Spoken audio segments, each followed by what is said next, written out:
ബലാത്സംഗ കേസിൽ നടൻ സിദ്ദിഖിന്റെ മുൻകൂർ ജാമ്യാപേക്ഷ സുപ്രീം കോടതി ഇന്ന് പരിഗണിക്കും. ജാമ്യാപേക്ഷയിൽ തീരുമാനമെടുക്കുന്നതിന് മുൻപ് തങ്ങളുടെ ഭാഗം കൂടി കേൾക്കണമെന്നാവശ്യപ്പെട്ട പരാതിക്കാരിയും സംസ്ഥാന സർക്കാരും തടസ്സ ഹർജി സമർപ്പിച്ചിട്ടുണ്ട്. ഗൗതം അനന്തനാരായൺ ചേരുകയാണ്. ഗൗതം, എപ്പോഴാണ് ഈ ജാമ്യ ഹർജി കോടതിയുടെ പരിഗണനയിലെത്തുക? വിവരങ്ങൾ.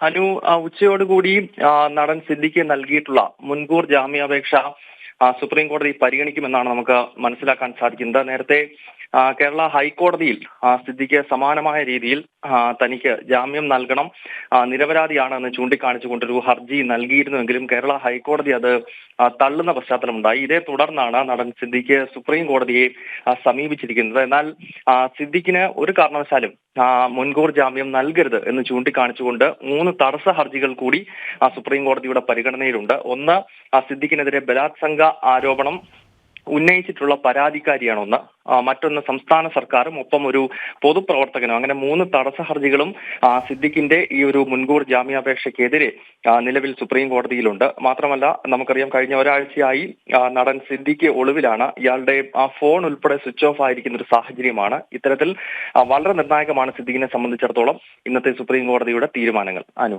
ശരി ഗൗതം.